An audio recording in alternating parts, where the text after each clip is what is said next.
Assalamualaikum warahmatullahi wabarakatuh. Selamat pagi sahabat Bawaslu. Jumpa lagi bersama Bawaslu Rembang dalam acara Ngobras Bawaslu Rembang. Kali ini bersama saya Dewi Astuti selaku moderator. Pagi ini dalam acara Ngobras Bawaslu Rembang kita akan diskusi dengan tema IKP atau Indeks Kerawanan Pilkada di Kabupaten Rembang tahun 2020. Beberapa waktu lalu Bawaslu RI telah meluncurkan Indeks Kerawanan Pemilu Pilkada 2020. Termutakhir pandemi IKP yang pernah dirilis awal tahun 2020 lalu harus disesuaikan dengan kondisi terkini. Hasil penelitian Bawaslu menyebutkan bahwa tingkat kerawanan Pilkada 2020 meningkat disebabkan mewabahnya infeksi COVID-19. Lalu bagaimana kerawanan ini di Kabupaten Rembang sendiri? Untuk itu di tengah-tengah kita sudah hadir narasumber kita yaitu Divisi Pengawasan Hubungan Antar Lembaga Bawaslu Kabupaten Rembang yaitu Bapak Maftuhin. Selamat pagi Bapak. Selamat pagi. Bagaimana kabarnya hari ini? Ya, alhamdulillah sihat Mbak Dewi. Baik sahabat Bawaslu, sebelum kita ngobrol bersama Bapak Maftuhin, sahabat Bawaslu bisa memberikan pertanyaan di kolom komentar media sosial kita, yaitu di Instagram dan di Facebook Bawaslu Rembang.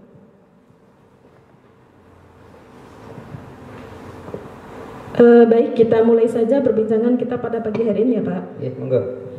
Sebelumnya bisa dijelaskan dahulu mengenai tentang IKP itu sendiri. Nah sebenarnya IKP itu apa sih Pak? Oke. IKP itu kepanjangan dari Indeks Kerawanan Pemilu. Dalam hal ini karena kita sedang menyelenggarakan pilkada, berarti Indeks Kerawanan Pilkada. Jadi artinya indeks itu kan daftar ya, daftar kerawanan. Jadi di sini ada upaya dari Bawaslu Republik Indonesia ini untuk melakukan pemetaan dan deteksi dini terhadap hal yang bisa mengganggu atau bisa timbul potensi pelanggaran dalam pelaksanaan pilkada nanti atau kerawanan dalam pilkada nanti. Dan kerawanan sendiri dimaknai sebagai sesuatu yang bisa menghambat atau menimbulkan gangguan. Jadi dalam setiap kali tahapan penyelenggaraan ini apa yang bisa menghambat atau mengganggu jalannya penyelenggaraan ini apa, itu kerawanan.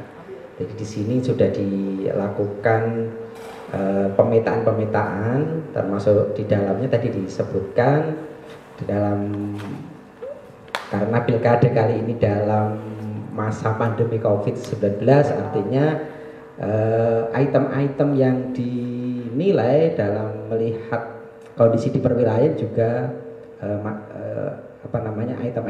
item COVID ini masuk di dalamnya, termasuk di wilayah Kabupaten Rembang.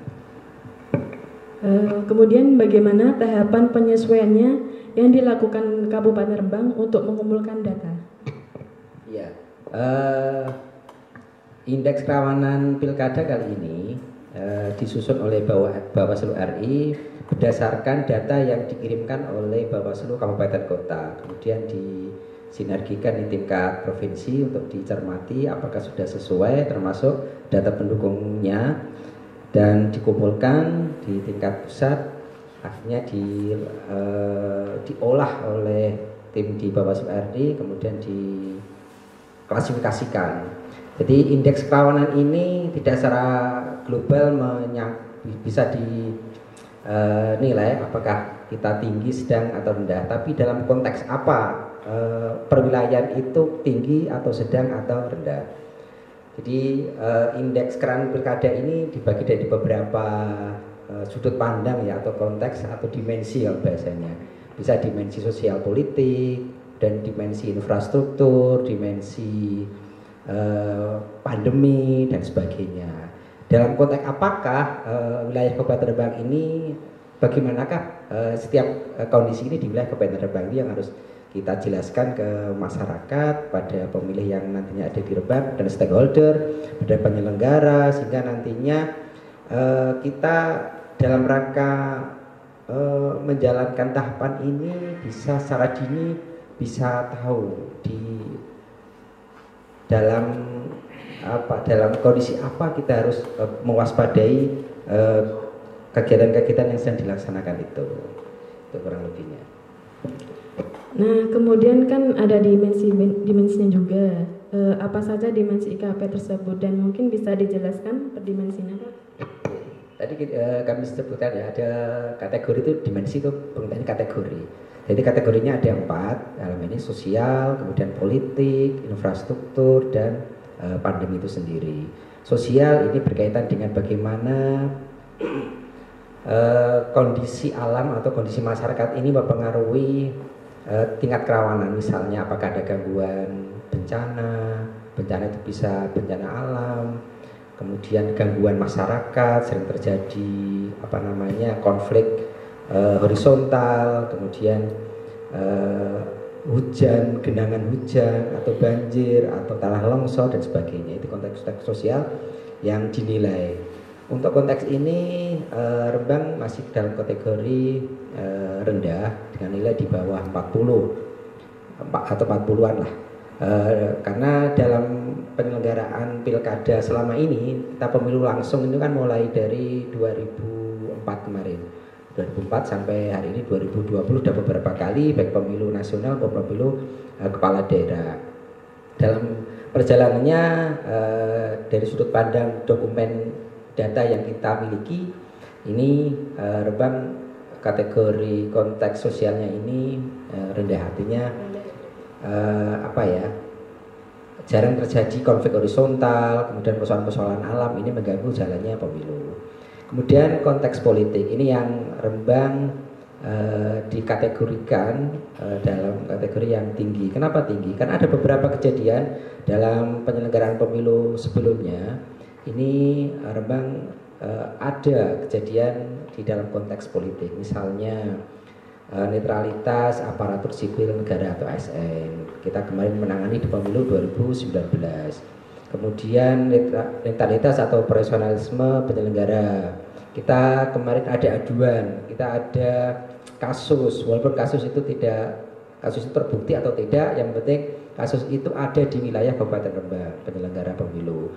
Kemudian persoalan rekrutmen badan penyelenggara kemarin. Ini sebenarnya kalau badan penyelenggara ini kan dinamis ya masyarakat, karena kemarin dalam penyelenggaraannya itu Bawaslu membuka ruang menginformasikan kepada masyarakat jika penduduk atau pemilih ini merasa hak-haknya dalam rangka konteks rekrutmen penyelenggara ini merasa dirugikan, bisa melaporkan ke Bawaslu. Dalam perjalanannya kita kemarin ada ya laporan dibutuhkan BPS, BPK juga ada. Kemudian konteks infrastruktur ini konteksnya apakah ada pelaporan masyarakat melalui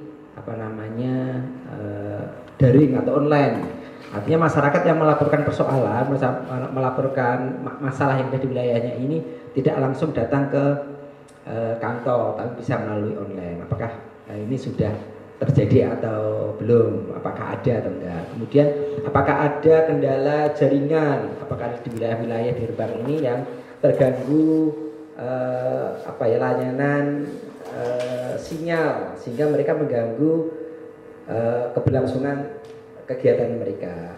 Kemudian apakah ada portal online kita bisa web atau JDIH kita, jaringan data dan informasi kita itu, kemudian medsos kita itu mengalami kendala, termasuk sistem informasi yang kita miliki, Bawaslu, kemudian informasi pelanggaran ini menghambat masyarakat merasa terganggu nggak, mereka kesulitan untuk masuk dan sebagainya. Itu konteks infrastruktur. Yang terakhir konteks pandemi. Pandemi ini karena kita di masa ini kan masa khusus, sebelumnya penilaian indeks kerawanan pemilu ini pandemi tidak masuk, karena ini dalam penyelenggaraan pilkada ini ada masa pandemi, maka pandemi dimasukkan. Jadi apakah dalam penyelenggaraan pilkada ini ada peningkatan, misalnya peningkatan masyarakat yang positif COVID, kemudian apakah ada peningkatan dari penderita positif COVID ini yang meninggal, kemudian dalam terakhir ini apakah zonasi di perwilayahan ini meningkat tajam dari yang dulunya hijau menjadi merah dan sebagainya. Ini konteks pandemi yang harus ditelusuri dalam menilai indeks kerawanan. Di Rembang memang karena ini indeks kerawanan pemilu ini disusun di bulan kedua ya, bulan 2, 3, kemudian ini kemarin bulan 5, 6. Beda lagi dengan kondisi sekarang. Rembang ini sekarang kan penderita COVID-nya cukup menanjak ya. Jadi yang kemarin sudah hijau belasan, nah sekarang sudah mulai puluhan ya. Sudah ada sekitar 70 sekian kalau konteks sekarang. Jadi karena ini penilaiannya ini kan di bulan Mei kemarin. Jadi kita masih di zona hijau, beritanya di angka belasan, tidak ada lonjakan.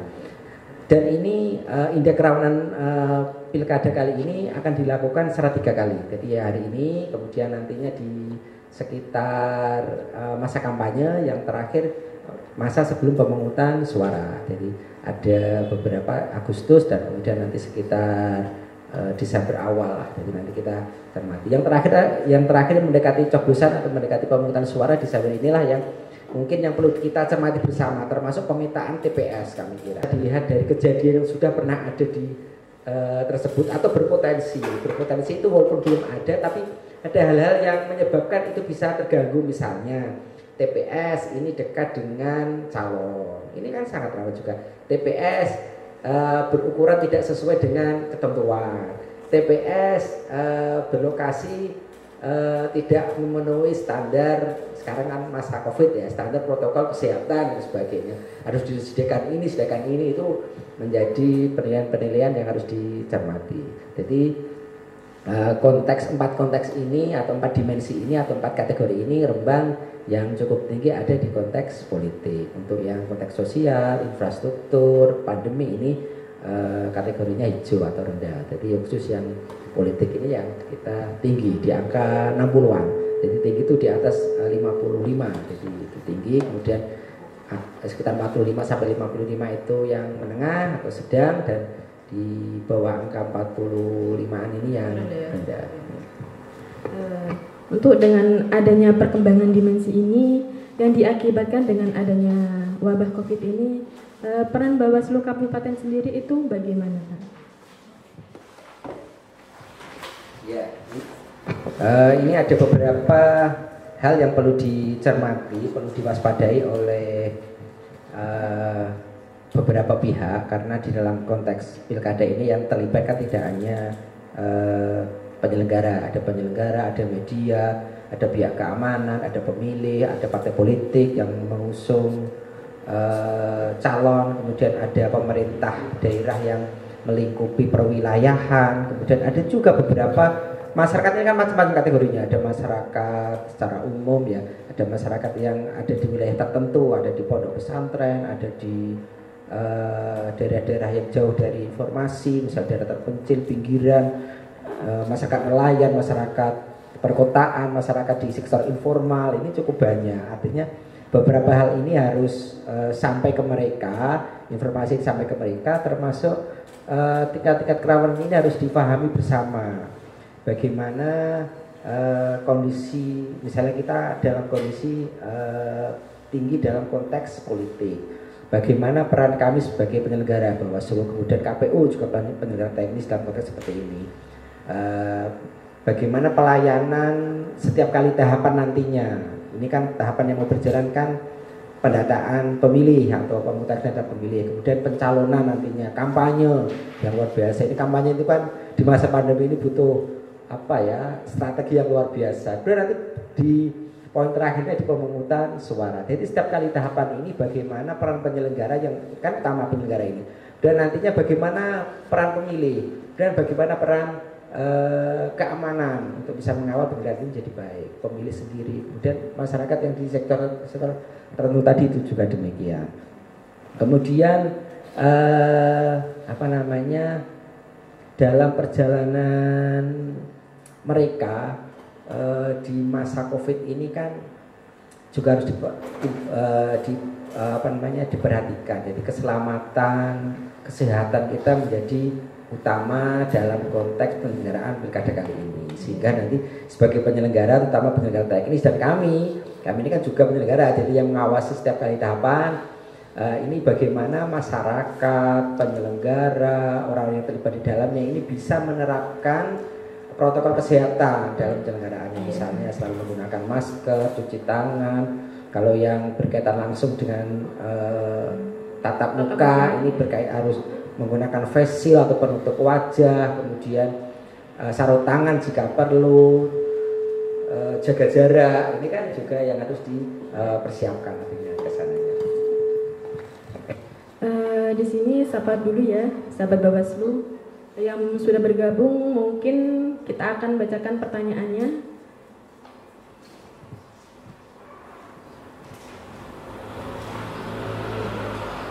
Oh, belum ada pertanyaan dari sahabat Bawaslu ya. Selanjutnya dari peran Bawaslu terhadap tindak lanjut yang akan dilakukan Bawaslu Kabupaten Rembang kepada daerah yang masuk rawan dalam kategori indeks kerawanan tersebut. Untuk pencegahannya apa saja yang dilakukan Bawaslu Kabupaten Rembang di tengah pandemi seperti ini, yang mana kita tahu serba terbatas untuk tatap muka karena harus jaga jarak.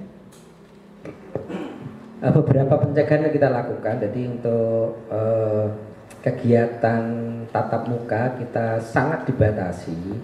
Artinya kita penyelenggara, kami harapkan nanti ke teman-teman penyelenggara teknis juga demikian. Jika memang masih bisa dilakukan kegiatan dengan daring online, ya lakukan dengan itu. Kecuali memang kesulitan untuk dilakukan kegiatan secara daring, misalnya berkaitan dengan lokasi tertentu tidak ada sinyal misalnya. Kalau di desa-desa itu kan ada yang sinyalnya agak terganggu. Kalau tingkat kecamatan kami kira 14 kecamatan di Rembang cukup bagus sinyalnya. Jadi walaupun pakai seluler tapi cukup bagus sinyalnya. Kemudian kalau sampai ke desa-desa ini kan berkaitan dengan bagaimana kan di misalnya masa coklit sebentar lagi. Sebelumnya diawali dengan bimbingan teknis. Jadi pencegahan-pencegahan yang kita lakukan, kami harapkan teman-teman penyelenggara teknis KPU dan jajarannya PPK, BPS di saat melakukan bimbingan teknis, ya protokol kesehatan ini diperhatikan. Jadi kalau sekiranya masih bisa dilakukan secara daring, online, ya dilakukanlah itu. Kalau memang tidak mungkin, itu misalnya simulasi. Kalau simulasi itu secara daring kan agak repot ya. Jadi misalnya harus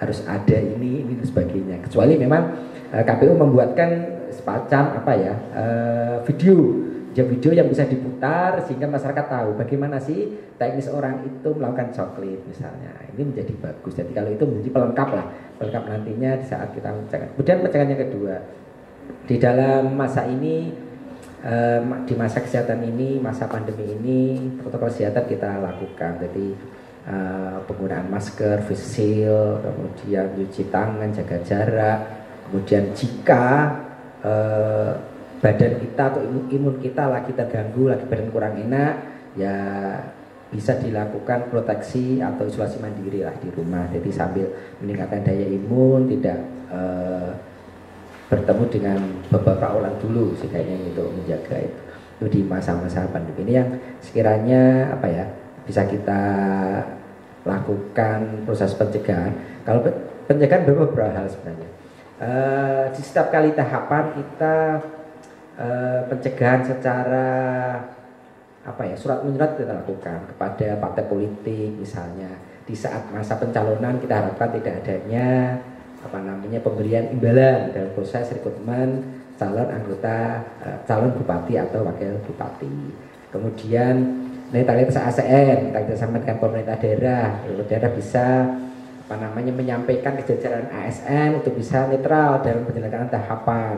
Kemudian bagi perangkat desa, kepala desa ini harus kita kawal juga. Karena apa? Ini kan pilkada kepala daerah, ini sumbunya pendek, dekat dengan kita, calonnya dekat dengan kita. Jadi perangkat daerah, kepala desa ini menjadi menjadi hal yang sangat rawan jika adanya pelanggaran-pelanggaran. Karena ya masyarakat pedesaan itu tingkat ketergantungan terhadap pejabat itu masih tinggi pada perangkat desa, kepala desa, BPD dan sebagainya. Jadi harus kita sampaikan mereka netralitas, ketidakberpihakan, egaliter ini harus kita siapkan semua. Ini ada sahabat Bawaslu yang ingin bertanya dari IG Bawaslu, yaitu Mbak Mega Krismanto. Pertanyaannya, dampak dari masa pandemi ini kan salah satunya menurunnya perekonomian masyarakat. Apakah ini berpotensi meningkatnya money politik? Lalu apa strategi Bawaslu akan hal ini? Iya, ini cukup menarik. Tidak ada pandemi, setiap kali penyelenggaraan kontestasi pemilu ini kan marak ya. Jadi bukan marak, jadi artinya disinyalir ada lah. Jadi money politik ini agak repot. Jadi cara bahasanya orang itu money politik itu seperti kentut. Kentut itu tidak ada barangnya tapi baunya ada. Jadi sebenarnya senyap-senyap lah, silent investigasi. Jadi mereka itu melakukan silent action. Jadi dia melakukan kegiatan yang senyap. Jadi di saat penyelenggara ini lengah dengan kegiatan kita, mereka melakukan. Jadi itu jika tidak ada pandemi, apalagi di masa pandemi. Di masa pandemi ini kan luar biasa dampak ekonominya. Ini sudah mulai new normal ya, pandemi itu sudah normal, sudah mulai bergeliat lah, masyarakat sudah, sektor informal, mereka-mereka yang menjual jajan pasar, membuka warung, sektor jasa transportasi sudah mulai bergerak. Akhirnya ya ini menjadi upaya-upaya peningkatan perekonomian masyarakat itu bisa maju. Di masa pandemi ini kami kira kita akan tingkatkan beberapa hal, nantinya akan kita lakukan strategi seperti biasa, patroli pengawasan menjelang di masa tenang dan di masa hari H ini menjadi penting. Karena memang bahasanya orang itu pupukan di awal ini kalah dengan strategi di menjelang hari H. Jadi kadang orang itu lupa, sudah dikawal dari awal, sudah didekati, sudah diajak komunikasi di awal, terakhir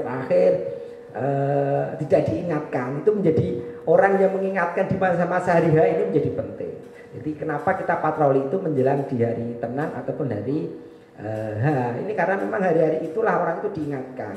Sebenarnya pasangan calon itu kan dikasih masa untuk memberikan pembelajaran kepada pemilih, pada peserta, pada masyarakat. Ini di masa kampanye. Masa kampanye itu masa penyebaran visi, misi, program untuk mengenalkan calon ini kepada masyarakat. Bagaimana sih nanti kalau mereka jadi Rembang itu mau dibawa kemana?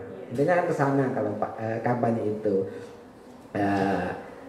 Sebenarnya di masa 71 hari itu kami kira cukup lah, dari mulai pola-pola yang bisa mereka lakukan. Di masa pandemi ini tentunya ada pola-pola yang tertentu, yang yang dulunya di masa biasa itu bisa dilakukan, misalnya melakukan tatap muka dengan kapasitas besar, kemudian kampanye akbar dan sebagainya.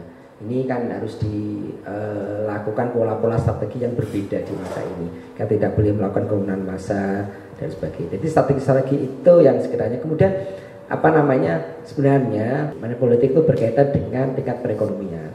Jadi masyarakat yang punya tingkat perekonomian sudah mapan ini cenderung bisa menolak money politik. Kemudian ada juga dan masyarakat yang tingkat ekonominya agak menengah ke bawah ini yang sangat rawan karena mereka diiming-imingi, karena tidak tahu bahwa memang masa 1 hari atau 5 menit mereka gunakan untuk melakukan coblosan itu sangat berharga untuk 5 tahun ke depan. Jangan sampai ini dipertaruhkan kita asal memilih, asal yang memberikan kita ini, tapi 5 tahun ke depan kita akan rugi gitu. Jadi dipilih-pilih. Cara memilih gimana? Ya kita menelusuri jejak mereka. Jadi track recordnya para calon nantinya itu kita gali sedemikian banyak, orang ini gimana sih dalam perjalanan sampai dia menyalurkan, kemudian apa yang mereka tawarkan, mereka janjikan pada masyarakat Rembang ini untuk nantinya misalnya mereka menjadi bupati atau wakil bupati. Ini beberapa hal yang bisa disampaikan. Ini ada pertanyaan lagi Pak, dari Instagram Ina Agustina 166.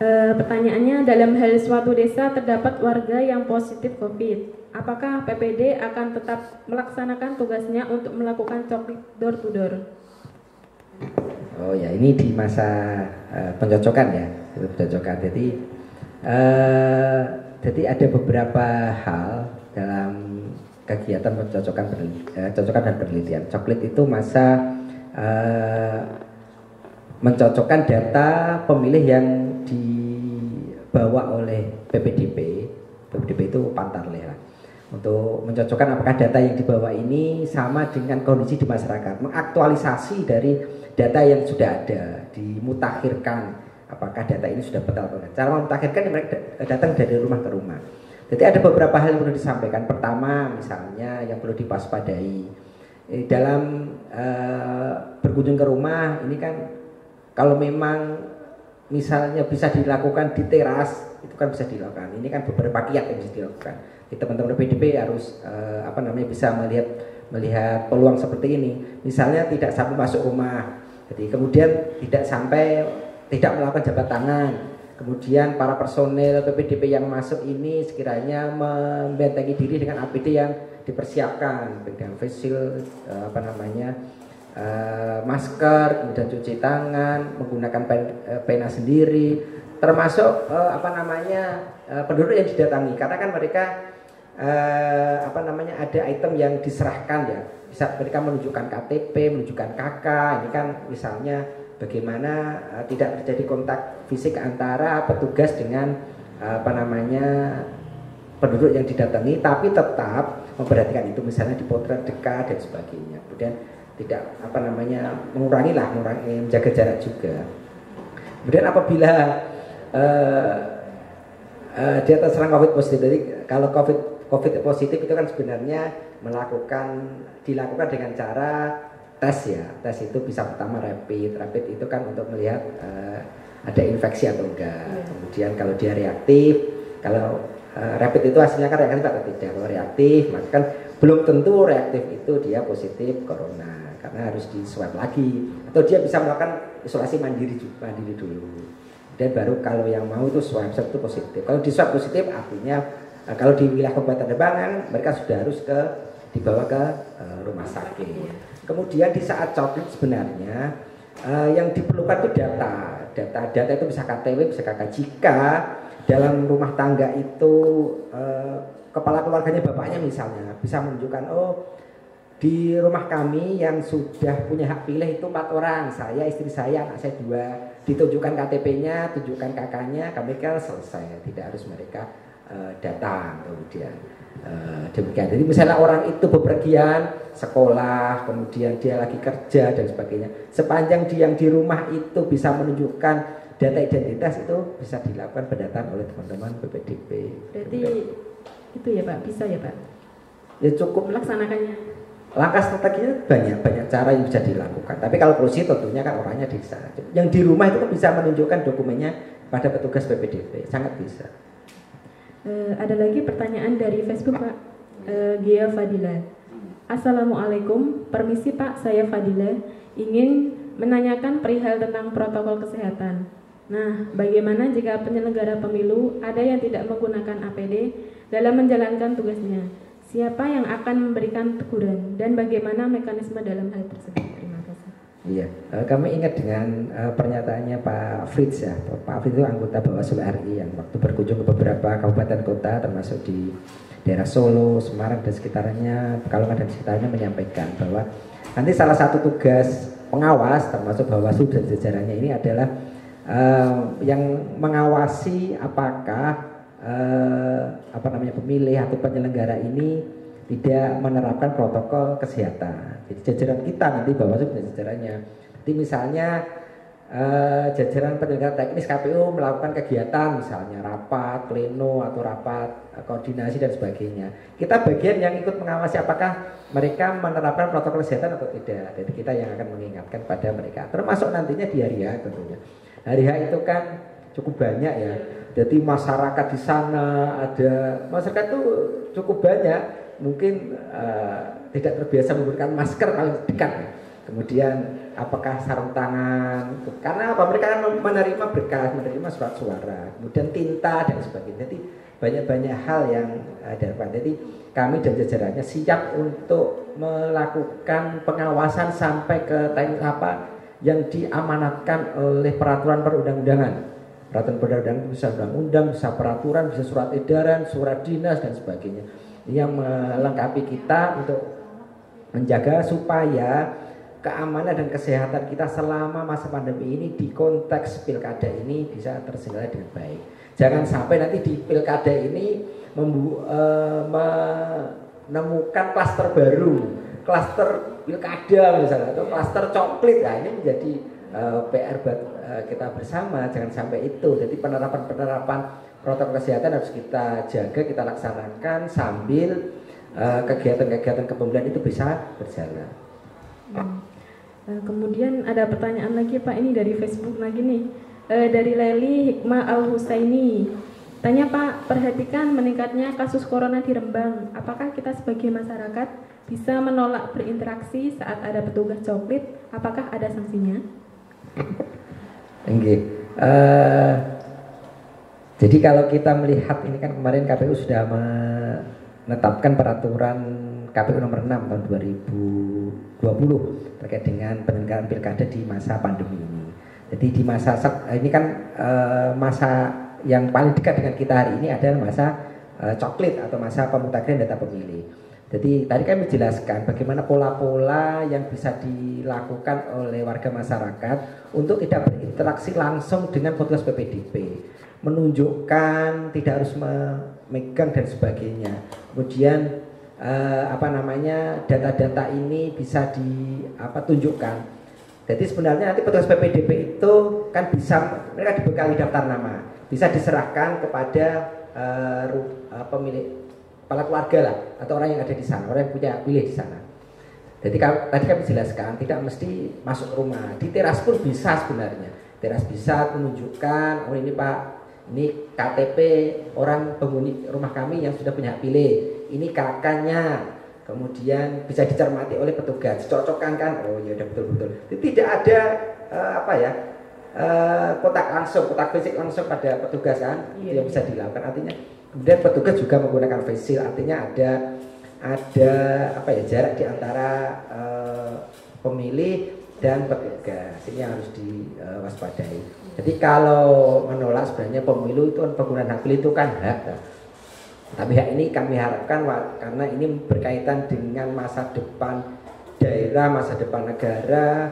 Ini kami harapkan masyarakat ya juga bisa ikut terlibat dalam berbagai macam tahapan penyelenggaraan pilkada. Tidak hanya di coblosan saja, karena betul-betul pelanggaran itu ini kan kelas. Kalau itu konteks sama, misalnya hanya di lingkungan coblosan saja banyak. Misalnya konteks bagaimana calon tertentu itu menggiring atau membuat opini. Karena apa? Salah satu pemilu di suatu negara itu menang karena opini itu. Digiring opini seolah-olah yang ini tuh calon yang paling bagus. Itu juga itu kan di masa kapan, tidak hanya masa dicoblosan dari saja. Jadi penggiringan opini bagaimana itu kan nanti di kegiatan kampanye lewat iklan, lewat medsos itu ya harus kita, salah satu tugas kita. Kami kira itu beberapa yang bisa disikapi. Mungkin ini terakhir ya Pak pertanyaan. Pertanyaan dari Facebook yaitu Ulfin Adib Mustafa. Di masa pandemi ini kewaspadaan kesehatan sangat ditingkatkan. Tahapan terdekat adalah coklit. Apabila yang akan didata ternyata melakukan isolasi mandiri sekeluarga, apa yang harus dilakukan PPDB? Yang kedua, pada saat pemungutan suara terdapat pemilih setempat yang sakit dan melakukan isolasi mandiri dan tidak ke TPS, apa yang dilakukan KPPS? Ini yang dekat saja tentang berkaitan dengan coklit. Jadi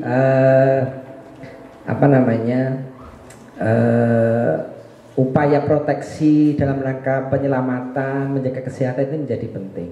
Jadi harus ada upaya langkah-langkah strategi PPDP ini untuk bisa menggali. Sebenarnya PPDP ini bisa selain ke rumah, mereka bisa berkoordinasi dengan RT RW setempat. RT RW ini kan punya data kopian KK yang dimiliki di wilayahnya. Mereka bisa berkoordinasi ke sana, menunjukkan Pak ini di RT Bapak ini ada sejumlah pemilih ini. Apakah ini masih sudah sesuai ataukah ada tambahan atau ini ada warga yang sudah tidak di sini lagi. Ini menjadi penting. Jadi masa-masa coklit kan mulai tanggal 15 Juli. Jadi masa, dan kalau tidak salah informasi itu coklit di awal-awal ini dilakukan dengan pola koordinasi dulu. Koordinasi dengan RT, RW, tokoh masyarakat untuk bisa menangkap data yang ada di wilayahnya. Baru nanti setelah tanggal mulai 18 kalau tidak semuanya berkunjung dari rumah ke rumah. Itu langkah-langkah yang bisa dilakukan sebenarnya. Kalau dia isolasi tidak bisa dikunjungi kan bisa dilakukan pendekatan ke cara yang lainnya. Jadi seperti itu. Toh nanti setelah coklit diumumkan, ini kan juga ada masa penyusunan DPS yang diumumkan, masyarakat bisa memantau, oh orang ini sudah tidak ada, orang ini belum terdaftar dan sebagainya. Jadi teman-teman masyarakat yang tahu bisa melaporkan nanti untuk perkembangan penyempurnaan data pemilih yang sudah dilakukan coklit. Mungkin ada pertanyaan lagi. Sebentar ya Pak.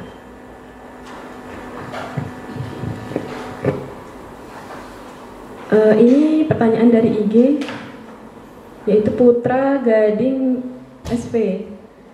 Maaf, mau tanya, hasil pemetaan IKP Bawaslu Rembang ini apakah bisa dijadikan acuan untuk lembaga-lembaga lain untuk sama-sama mensukseskan Pilkada Rembang 2020? Tadi kami sampaikan, jadi IKP ini suatu upaya dari Bawaslu untuk mendeteksi dini atau untuk melakukan pemetaan. Pemetaan ini berdasarkan kejadian-kejadian masa lalu yang pernah terjadi di Rembang dalam konteks politik. Tadi kami sebutkan konteks politik kita itu tinggi di mana saja. Tadi kami sebutkan ada kejadian netralitas ASN, netralitas penyelenggara, profesional penyelenggara, ada persoalan rekrutmen badan penyelenggara, kemudian ada lagi sebenarnya keterlibatan petahana. Jadi petahana yang ikut berkontestasi lagi dalam pemilu itu juga dikategorikan menyumbang tingkat kerawanan yang tinggi. Karena apa? Ya bisa dilihat bagaimana peran petahana dalam kegiatan penyelenggaraan birokrasi dan kegiatan-kegiatan yang ada dijalankan seperti ini. Ada bantuan sosial, ada kegiatan peresmian, ada kegiatan pelaksanaan proyek dan sebagainya. Ini kan bisa menjadi objek-objek yang cukup menyumbang tingginya kerawanan dalam konteks politik. Jadi kami kira sebagai warning bagi semua pihak, kami kira baik kami penyelenggara, pihak keamanan, pihak pemerintah daerah, pihak stakeholder itu orang-orang yang terkait langsung dengan pilkada, media massa terutama. Media ini kan punya sumbangsi yang cukup besar. Jadi apa yang bisa disampaikan bisa kemudian bagaimana bisa mengurangi laju persoalan-persoalan yang ada di suatu wilayah, bisa ikut memberikan penenangan pada masyarakat terhadap persoalan-persoalan yang ada, bisa menyampaikan yang betul seperti ini sehingga masyarakat tidak merasa takut. Jadi di masa pandemi ini kan persoalan-persoalan yang masyarakat dangerous ya. Jadi ini takut bahaya, takut fear, dia ada rasa ketakutan. Jadi perlu dibedakan antara takut dan bahaya untuk masa pandemi ini, kami kira. Jadi oke lah pandemi ini bahaya. Sama kalau diibaratkan contoh itu orang mengendarai kendaraan di jalan raya. Mengendarai kendaraan jalan raya itu bahaya. Jadi jangan sampai orang stop nggak boleh jalan dulu kan enggak. Jadi artinya sepanjang kita menggunakan helm di jalan yang betul, mematuhi rambu lalu lintas, ini kami kira tetap bisa jalan. Sama dengan pandemi corona ini. Jadi di saat kita nantinya menerapkan protokol kesehatan, pakai masker, face shield, cuci tangan, jaga jarak dan sebagainya, kami kira itu tidak rasa takut. Kalau takutan itu di rumah aja sampai nanti kita tidak melaksanakan kegiatan apapun, lah terus perekonomian kita gimana? Ini kan persoalan. Kalau yang misalnya ASN birokrat yang sudah ada atau tidak WFH dan sebagainya, mereka tetap digaji, oke. Nah bagi sektor informal, pada pekerja ini kalau tidak bekerja bagaimana? Jadi artinya tetap bekerja, tapi protokol kesehatan tetap kita lakukan. Sebagai closing Pak, apakah ada himbauan atau arahan yang bisa diberikan kepada jajaran Bawaslu sebagai pengawas partisipatif di dalam menyikapi IKP tersebut dan masyarakat sebagai pengawas partisipatif dalam menyikapi IKP tersebut? Iya. Dan ini kita sampaikan juga kepada rekan-rekan yang kemarin ikut SKPP ya, Sekolah Kader Pengawas Partisipatif. Ini kan kita punya ujung tombak yang cukup banyak. Di Rembang ini awalnya ada sekitar 30-an dan sampai terakhir ada 27, menyebar di seluruh kecamatan yang ada di wilayah Kabupaten Rembang ini. Mereka adalah bagian dari pengawas partisipatif. Pengawas partisipatif itu pengawas yang secara struktural tidak menjadi bagian dari kelembagaan Bawaslu.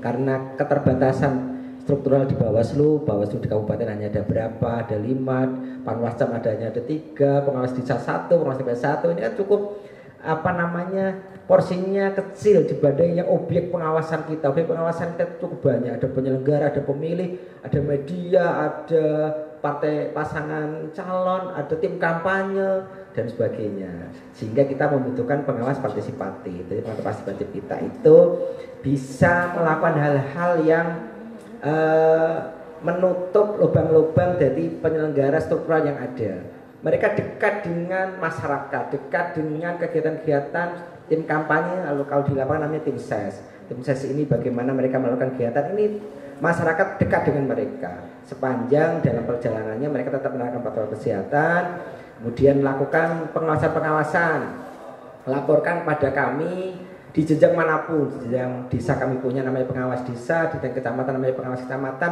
atau di Bawaslu kabupaten. Kemudian jika melihat hal-hal yang dipandang berpotensi pelanggaran, jadi namanya orang melihat hal itu kan dia tidak tahu ini melanggar atau tidak. Itu kalau mereka tidak yakin atau sudah yakin ya silakan ke depan, tidak akan dilaporkan. Kalau tidak yakin kan bisa ditanyakan, Pak, di tempat kami kok ada orang lagi bagi-bagi kaos dan sebagainya, ini termasuk pelanggaran atau tidak? Seperti itu, hal seperti itu gunanya pengawas partisipatif. Jadi jangan sampai hal yang terjadi di masyarakat ini menjadi kasak-kusuk yang tidak jelas ini bagian dari hal betul ya atau salah, sehingga itu butuh penanganan dan sampaikan pada kami hal-hal yang itu.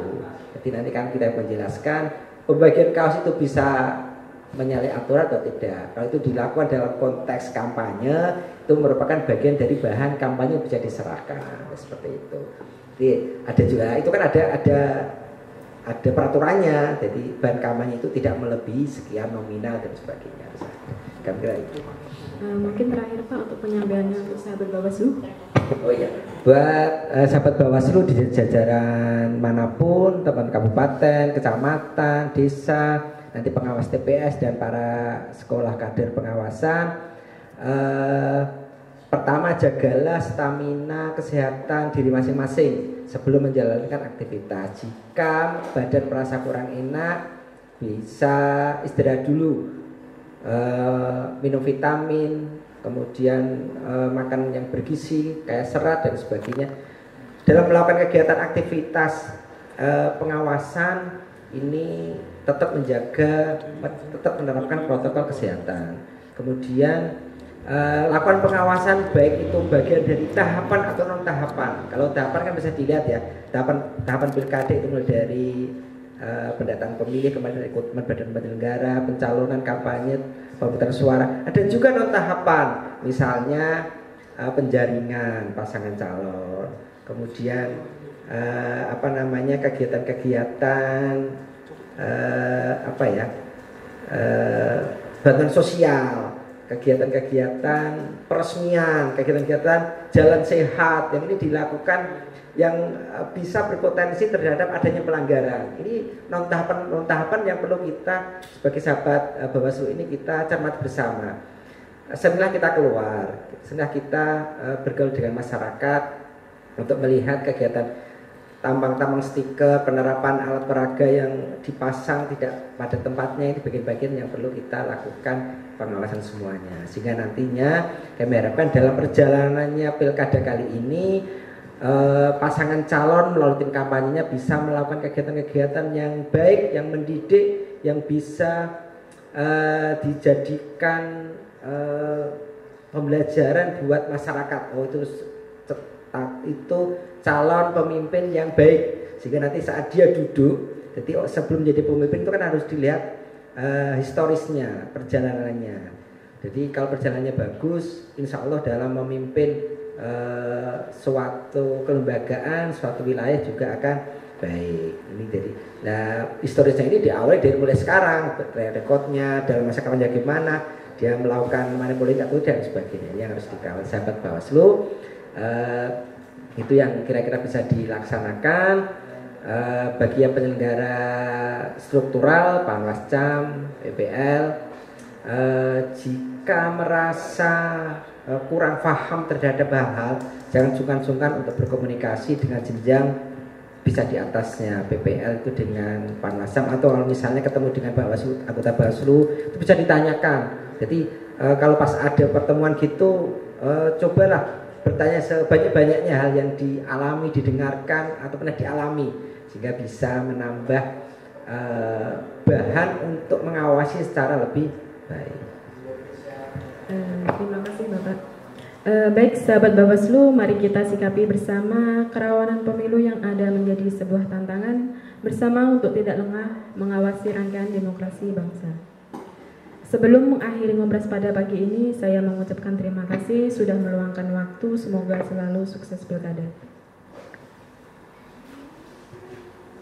Sahabat Bawaslu, demikian akhir dari acara ngobras Bawaslu Rembang kita hari ini. Semoga memberikan manfaat dan tambahan ilmu serta pengetahuan bagi sahabat Bawaslu semua. Saya beserta narasumber minta maaf apabila ada salah kata dan hilaf selama berlangsungnya ngobras hari ini. Bersama rakyat awasi pemilu, bersama Bawaslu tegakkan keadilan pemilu. Wassalamualaikum warahmatullahi wabarakatuh.